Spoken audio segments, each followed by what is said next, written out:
Alright everybody, let's go over this one quick time. Some of the videos on YouTube just aren't uploaded. This is how to simply talk a little bit about how you can add addresses to all the routes. You can add all these little routes by creating new lists. It's very simple. You just really have to play with the app and see all that it has. A lot of the details about that silly stuff are in the other videos, but then this one I want to emphasize how to put in your neighborhood, your 9 stops, your route that you want to start, that you want to get running, how to initiate that, how to begin that. Let's say you've already typed in all these addresses. Let's say that this is your regular route, so this is always in your phone. Or let's say that you're a swing guy or a new guy and you put all these in this morning when the truck was warming up, and you found out this is your neighborhood, so you went ahead and put all these little dots in the neighborhood to be able to wrap you around the neighborhood so you don't miss any streets. We talked about that earlier. You're not going to be able to add every single address to this list, because that's just not going to be logical. But what we often do is we'll ping by putting these little markers. We'll ping. You just hold down on the screen. We'll ping a location in the neighborhood. That way I can set my GPS to kind of wrap me through the neighborhood so I don't miss any streets. Typically, like that's what we would do with like a paper map. You'd look at it and be like, let me see how I can do this in a circle. Or if I know if I'm gonna start at St. Francis, I'll pass Meredith's Ford and I'll just take Culvert first, and then I'll cut down, make sure I get that corner. I'll come up Lincoln and then back over down to Meredith and then up. You can add it however you can organize it however you want to organize it. But most people, when you don't know the neighborhood and you don't want to miss any streets, just add as many little pings or pins, as you want to call them, to the streets. That way you don't drive by anything. Find your starting point, click directions, and if you're close to the neighborhood, your location is not going to be as far away as I am, because I'm over here way out of the area. So go to your edit stops, right up in the upper right hand corner. Like I said, if you're in the area, if you're at the gas station down the street, it's going to show you a lot closer. So let's just pretend that I'm closer. Click choose on map. Find your next street you don't want to pass by. Let's make this a cul-de-sac. Pick your next one. Let's go to the end of the street. Let's say we know that this little shoehorn is my ending, and that's when we finish. So I'm gonna put it at the cul-de-sac, so I know I do that shoehorn. I know I do the whole thing. I know we don't miss it. Let's add the rest of the neighborhood, and then we'll show you how to start and move it. Let's pretend like we're not doing that side of the neighborhood. Let's pretend like that's on our second load when we come back from the dump. I mentioned before in other videos, you can add up to 9 spots on an individual GPS route. So what I mean by that is you could click the start button and get to 9 locations before you ever have to reset or add addresses to the GPS again. That gives you a lot of flexibility, because that's 9 destinations you can make it to without ever really having to pick up the phone.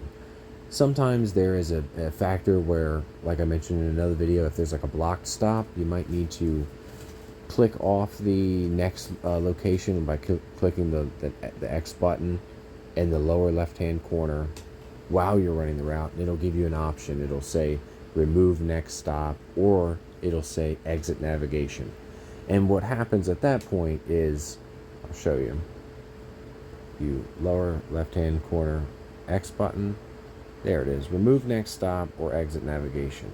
Either or. If you remove it, it just takes it off, and it'll never add it back to the GPS again. So you have to make a mental note that you drove by the Towson Methodist Church. It was blocked. The GPS is not going to bring me back there again. So that's when your scratch paper comes in handy, or maybe your tablet, if your tablet's back up and running, if you even have a tablet. Most of the time it would be scratch paper in the truck, a little notepad or something. United Methodist Church, Towson, bunch of yard waste there, or maybe the stop is blocked. That's where stuff like that comes in handy. You're not going to be able to do that on your phone because it's unsafe to even do that on your phone. So you have to make a mental note. A lot of memory comes into our job, so we have to remember that. So let's simulate what'll happen. Let's say it's blocked. I'll remove next stop. So now, remember I said if you're closer to the area, it's going to look a lot different. I'm just far away. So now you can see United Methodist Church is not on the stop anymore. It's going to have us drive right by it. And it's going to take us back down to the cul-de-sac. So that's one of the examples. If there's an issue with an address, you no longer need to be going there, or if you want to move it to later on in the stops, there are the options of lower left-hand corner, clicking the remove button, or clicking the exit navigation button. And we all remember this one.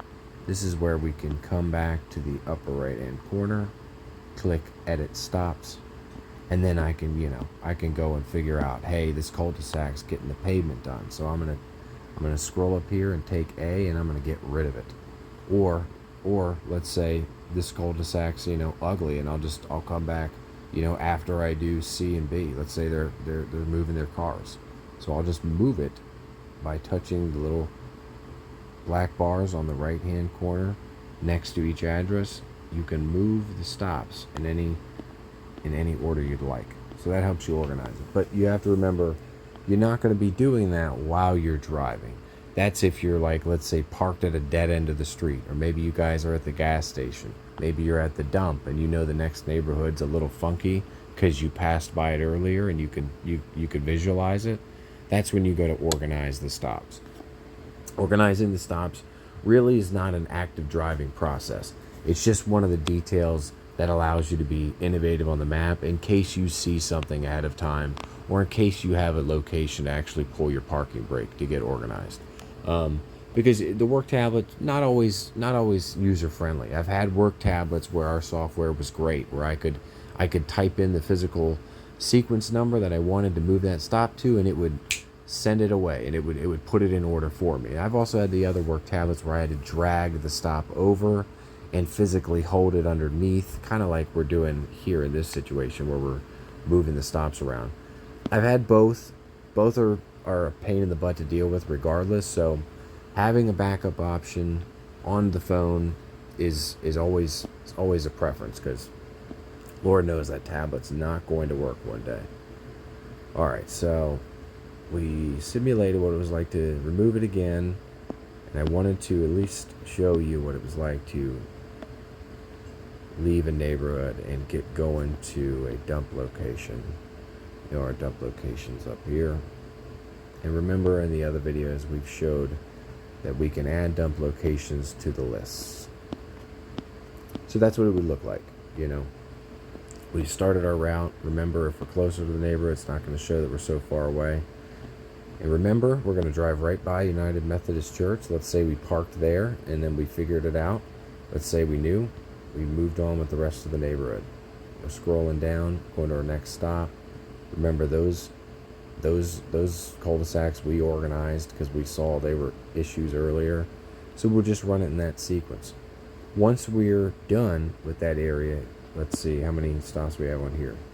Okay, so we'll run it all the way down, pretend like we just hit all the stops. Now we're over in A. Let's pretend like we're leaving there. Now we're headed over to the new one right there in this corner, and let's say pull the parking brake and your guys get in at this point and you head to the dump. So you're right here at the corner, everyone's getting in, your GPS is already set to go to the dump. You double check, make sure you're going to Cockeysville. Alright, click it off the map, and now it'll take you immediately to the dump. Remember, you would start right there, but because I'm way over here, it's going to give me different GPS. But once you click that last stop where you are, it'll take you to your dump location, and you don't have to touch the phone again until you get to the dump. And here's another example.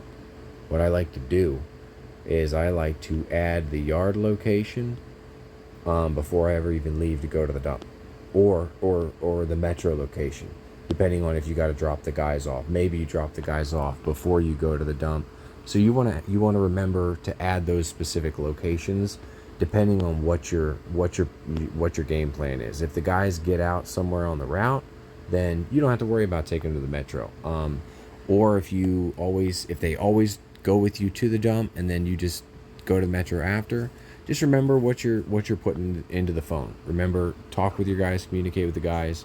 If you're on a front loader, it doesn't matter. But if you got the fellas in the back, get organized with where your locations are, whether you're going to drop them off, and and then run your route. Remember, this is a secondary option. None of this is primary. You should never be holding your phone. I can't say that enough. This is a secondary backup, and it's a backup because we need options. We mentioned it before. Your tablet's not going to work. Your paper route sheet's going to blow out the window, and your supervisor's going to be tied up with other stuff. No one's going to be able to, come and deliver you a brand new route sheet. So this gives you an extra layer of being more prepared. Go ahead and play with Google Maps. Try looking at the other videos to get more insight on some of the other things you can do with this app. It's pretty innovative. It gives us a lot of options. There's shared directions in the other videos. You can send it to people. You can send it to yourself. I always send myself the routes, and after I've organized them, that way I can close the GPS, and I know the next day I can just pull it up, and it'll show me. See, there it is, bada bing, bada boom, and I can just click the start button. It helps you save a lot of time, gives you a layer of preparation for the next day, because you don't really know what the environment or the neighborhoods are going to look like if you've never been there before. So it's a big help for swing drivers. Go ahead and download Google Maps if you've got an iPhone. Remember, it is not the same as Apple Maps. It is Google Maps. Apple Maps does have Google Maps software, but Google Maps gives you more options to edit your routes and be a little more flexible.